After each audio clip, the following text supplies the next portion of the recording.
Hello, everyone. So today we're going to be talking about what happens when my mass balances get a little bit bigger and a little bit messier. So more or less what happens when I have a multi-part system where I say may have something like multiple reactors, multiple unit operations, and the like. And it's worth noting that this is again an idea that has a lot of analogies and can be used fairly widely in biology. Another good example is in ecology, where you may be looking at pollutants coming into and uh, out of a stream system. And what you can do is essentially subdivide your stream into reaches or pools, and then watching how the flows enter and exit the system at each component. Where each of these uh, pools essentially acts as its own chemical stream, which can be solved independently. We're going to be doing the same process, but again, looking at the more industrial scale. So again, one of the things you have to watch out for when you're using a multi-part chemical system is how you apply your mass balances. One of the biggest things that's worth noting is that what you can often do is solve each component of the mass balance separately. So what you're going to be trying to do is identify what system are you going to be looking at solving the ins and setting them equal to the outs.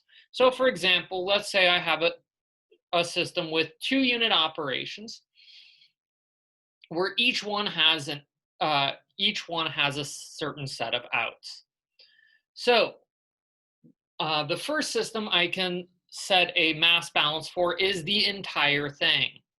I can quickly monitor the inflow because I've got 2 ins and 3 outflows. But I also have, say, this unit operation here, which is some sort of purification technique, as it's taking one outflow and splitting it in two. But watch out, I have another one over here, and I can solve each of these the mass balance for each one of these unit operations independently. But watch out, because there's more. Turns out we have a third unit operation. And this one often doesn't get a nice box in the box diagram system because it's simple mixing. So 2 pipes coming together. So we have 3 unit operations, watch out, mixing often hides, and then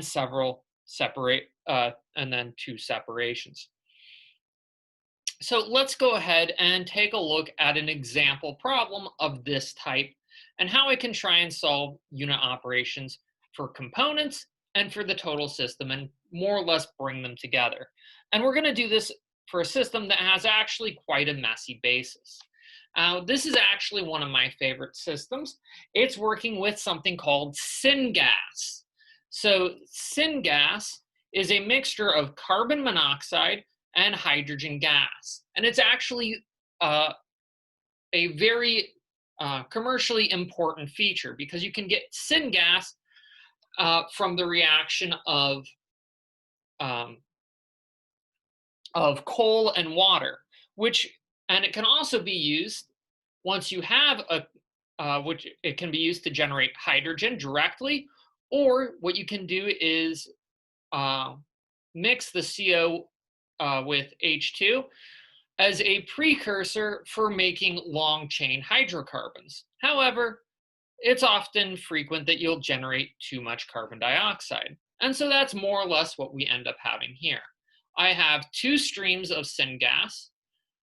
First one's going to go into a hydrogen stripper so that I can use the hydrogen for other chemical processes. And then I'm going to mix 2 streams together and then purify that mixed stream to generate a carbon monoxide rich component, which I may use for something like Fischer-Tropsch, and then another syngas component, which can be further utilized for other processes. Now, it turns out that I know the total mass of 4 of my outputs, and I know the percentage composition of 1, 2, 3, 4 of my outputs. However, I do not know the percentage composition of my second input, and I do not know the total mass of my original input. However, I do know I've got pure hydrogen here, CO rich here, carbon, an even mix here. Now, again, one of the things that you can make use of and could be very useful is turning these percentage compositions into mass compositions. For example, this is going to be 100 kilograms per minute of H2 because we are looking in a continuous basis, whereas this system is going to be about 37.5 kilograms per minute of CO and about 38 kilograms per minute of CO and about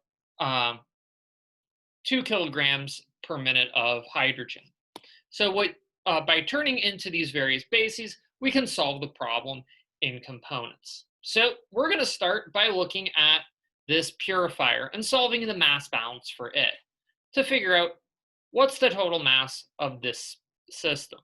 So when I do that, I have 150 leaving here, 140 leaving here, which means 190 kilograms of reactant has to be entering the purifier every minute. Now, what I can then do is balance this center unit, and what we find is I have 130 kilograms per minute entering, 190 leaving, which means I have 60 extra kilograms entering from somewhere.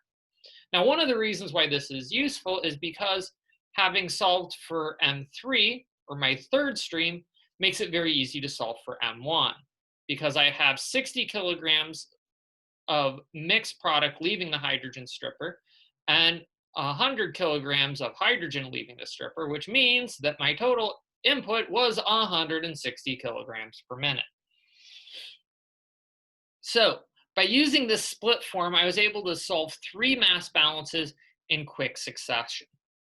Now, one of the other things we might want to do is figure out what the composition is of the CO and hydrogen. This one actually takes a little bit longer, so I'll encourage you to solve this one at home. But to do this, we're going to need to solve the entire balance. So what you can then do here is figure out how much carbon monoxide is entering the original stream and how much carbon monoxide is leaving these 2 product streams. You'll find out that you're missing about 70 kilograms or about 65 kilograms of CO2 as carbon monoxide as an input, and that's going to come from M4. And then once you have carbon monoxide, you can back calculate for H2. So one of the big things I want you to take away from this specific problem is that you'll often have systems that look very complicated. Try and split them into individual components that you can solve. And if you find out you can't solve any of the individual unit operations, that's fine. Move to another unit operation. Can't solve that? Don't worry, you can always try and back out to the big system. As you can imagine, it would have also been very easy to solve for the initial and final for M1 and M4 streams by completely ignoring the central unit and just solving for the totals for the total system instead. But if you want some extra practice, I highly encourage you to solve for the composition of M3 and M5 as well. So with that said, next time we're going to have to see what happens when I start worrying about unit processes. It's time for some reactions. Till then, take care.